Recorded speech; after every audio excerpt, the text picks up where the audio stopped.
Et nous lirons parmi les textes du jour le deuxième, qui est dans l'épître de Jacques au chapitre 2.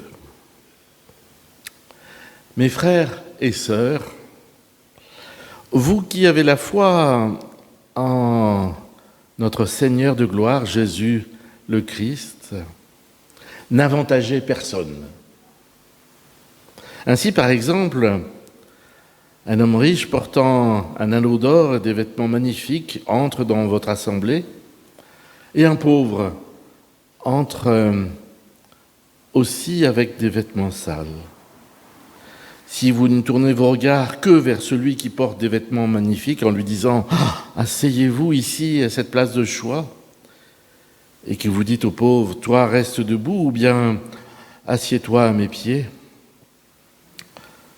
ne faites-vous pas précisément des différences entre vous ? Ne portez-vous pas des jugements fondés sur de mauvais raisonnements ? Alors écoutez, frères et sœurs, Dieu, lui, n'a-t-il pas choisi les personnes qui sont pauvres aux yeux du monde pour qu'elles deviennent riches dans leur foi et pour qu'elles reçoivent le règne qu'il a promis à ceux qui aiment Dieu. Mais vous méprisez le pauvre et pourtant ceux qui vous oppriment et qui vous traînent devant les tribunaux, ce sont bien les riches, n'est-ce pas ? Ne font-ils pas insulte au beau nom qui vous a été donné ? Certes, vous faites bien si vous accomplissez la loi du royaume de Dieu, telle que l'Écriture la présente. Tu aimeras ton prochain comme toi-même. Mais si vous agissez avec discrimination, vous commettez un péché et la loi vous condamne parce que vous la transgressez. Éternel, ta parole est vérité. Rends-nous saints, appelle-nous à ton service par la vérité. Amen.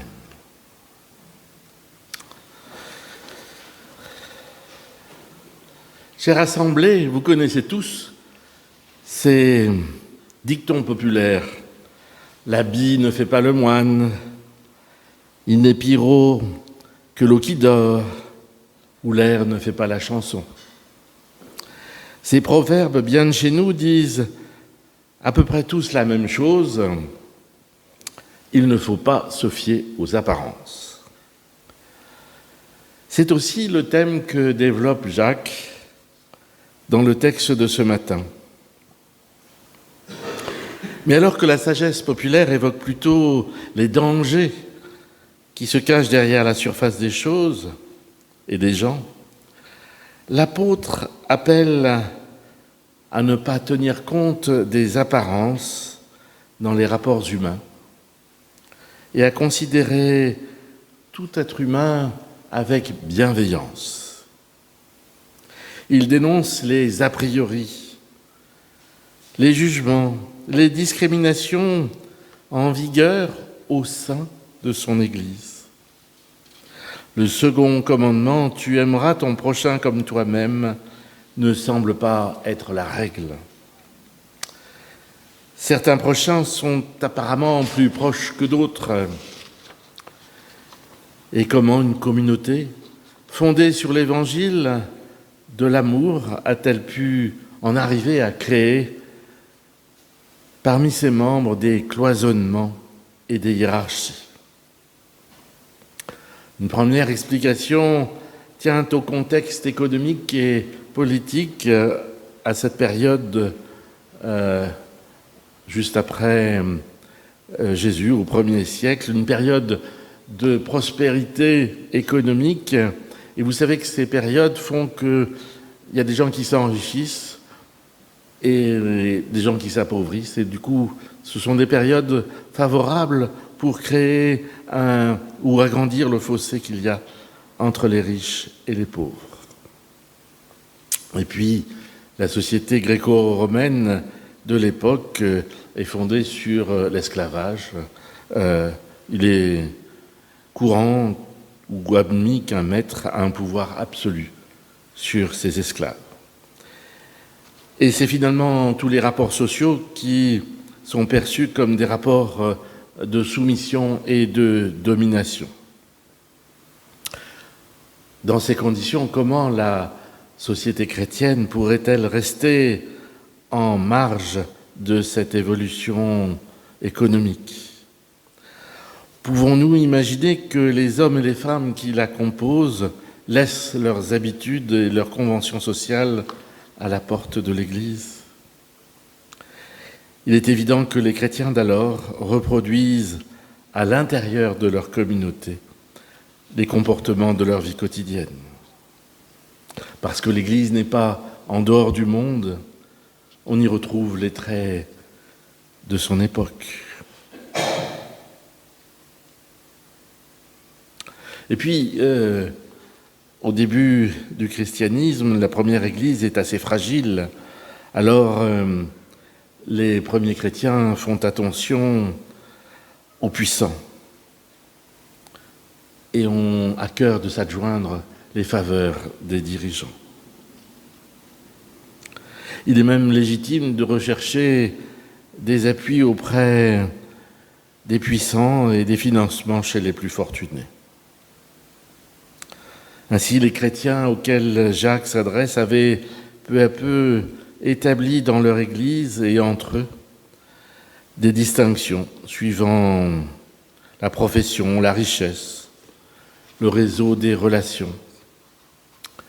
Et ces distinctions déterminaient des comportements discriminatoires, différence entre les grands de ce monde et indifférence pour les petits. Et ces discriminations dégénéraient en jugement de valeur sur les personnes. Tel personnage haut placé est digne d'intérêt, et celui-là qui est au bas de l'échelle sociale ne vaut pas la peine. Et Jacques veut donc dénoncer cette situation. Et pour illustrer son propos, il prend un exemple. Il suppose, mais en fait il s'agit d'un cas bien réel qui a dû se produire à plusieurs reprises dans son Église et dans lequel les lecteurs vont se reconnaître. Jacques suppose donc que deux hommes entrent dans une assemblée chrétienne. L'un est bien habillé et montre ostensiblement les signes de sa richesse, comme des bagues en or, de beaux habits. Et j'ajoute une montre Rolex. L'autre porte des vêtements usés et se trouve visiblement dans le dénuement. Et Jacques déclare, si les chrétiens qui sont là proposent aux riches de prendre place au premier rang, alors qu'ils laissent le pauvre à l'écart, ils commettent un crime.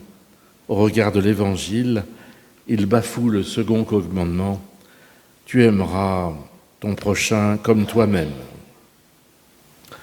Sommes-nous si différents, nous, aujourd'hui ? Notre vie est assise sur la réussite, la croissance, l'enrichissement de la famille au cours de la vie. Hier, je célébrais une bénédiction de mariage et j'avais dit aux mariés, à 30 ans, vous achetez votre appartement. À 35 ans, c'est la maison individuelle. À 45, la résidence secondaire. Et puis, je ne vous parle pas de la voiture. La voiture qui va avec. Et nous savons très bien que le bonheur d'une famille n'obéit pas à des règles aussi simplistes. Néanmoins, l'accumulation de richesses reste un signe important pour chacun.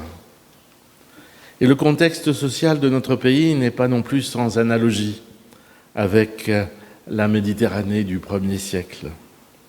Bien sûr, l'esclavage n'existe plus, mais nous avons gardé une société très cloisonné, hiérarchisé, pyramidal. Nous sommes imprégnés de nos modèles de réussite. Ils nous collent à la peau jusque dans notre Église, dans nos églises. De même, accorderons-nous autant de considération à celui qui est bien habillé, propre sur lui, qu'à celui qui est négligé?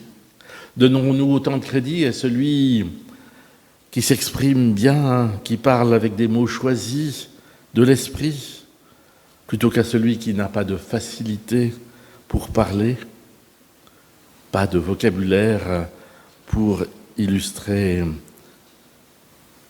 ses dires? Nous vivons nous-mêmes avec des murs de séparation.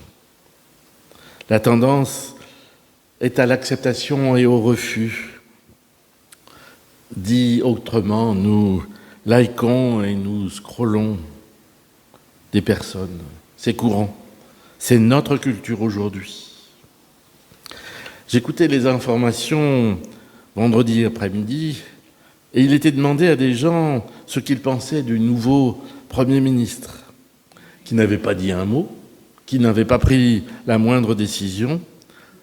En fait, on demandait aux gens s'il était à leur goût ou pas, s'ils le likaient ou s'ils le scrollaient. C'est ça, hein? Imaginez les visiteurs de l'aumônerie d'un hôpital. La personne hospitalisée en chambre 540, elle ne me revient pas, j'irai pas la visiter. Non, nous ne pouvons pas être dans le jugement. Jacques nous rappelle que c'est le contraire du double commandement d'amour que Jésus nous a laissé. Reconnaissons que le regard que nous portons sur les autres passe un peu par le filtre des valeurs qui sont insidieusement entrées en nous.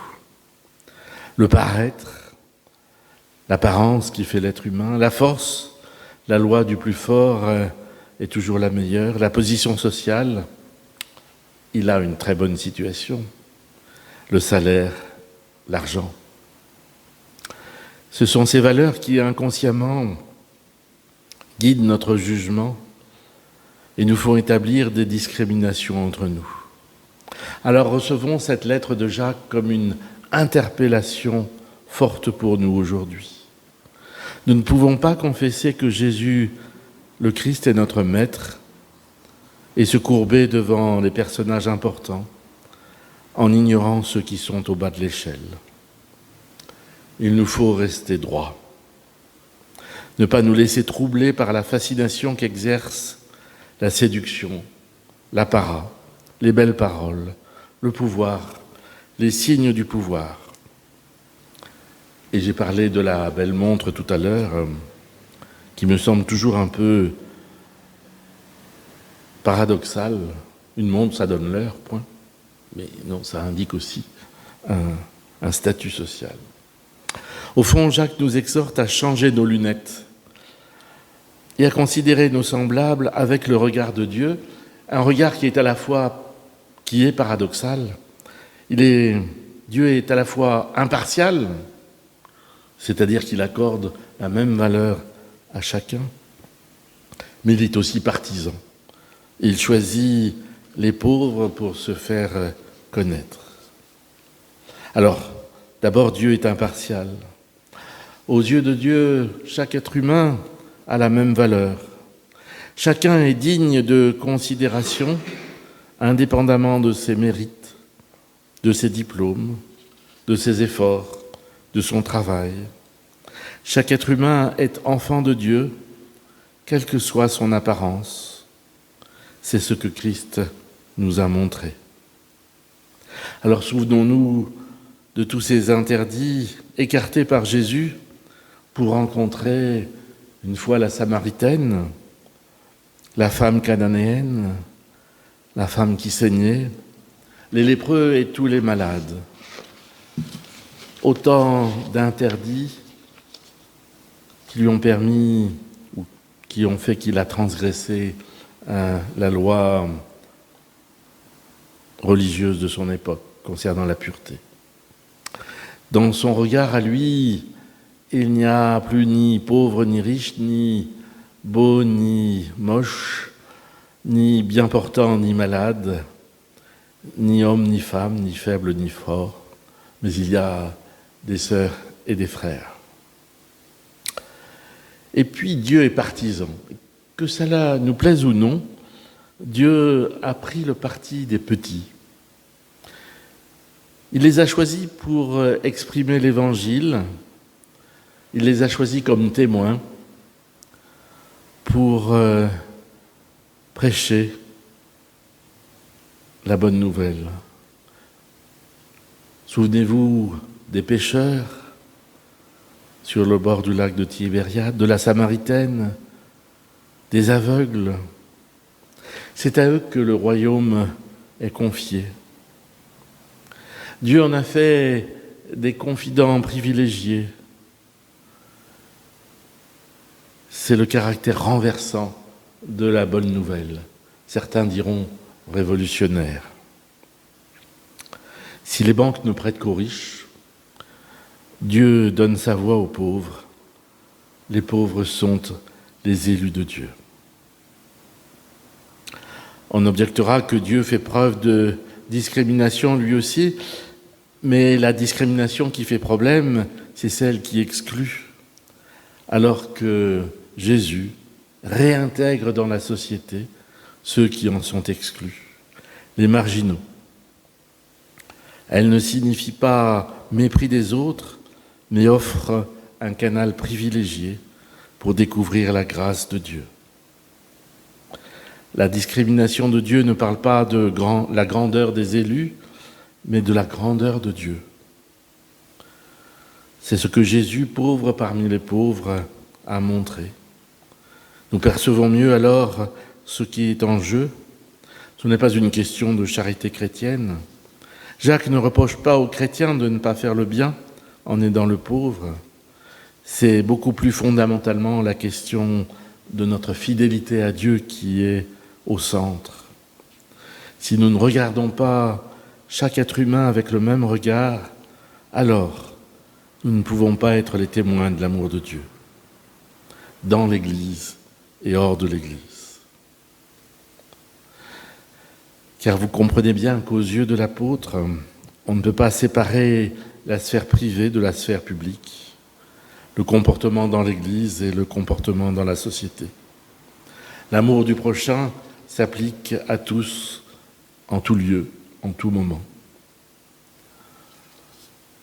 Jacques nous encourage à dénoncer les discriminations dans la société et à veiller à ce que chacun reçoive les mêmes droits et la même dignité. Je rappelle que ces deux mots, droit et dignité, sont inscrits dans la Déclaration universelle des droits de l'homme. C'est pour nous une vigilance de tous les instants. Au fond, Jacques nous exhorte à garder un certain état d'esprit qui nous permettra de regarder tout homme, toute femme avec un regard a priori bienveillant. Il nous fera penser lors du premier contact, celui-là est un être humain, comme moi. Dieu l'aime autant que moi. Il ne vaut ni plus ni moins que moi ou que cet autre là-bas. Avec cet état d'esprit, face à la fascination de l'apparence, de la richesse, de la force, nous témoignons d'une autre ascension, celle qui élève tout homme à la dignité d'enfant de Dieu. Amen.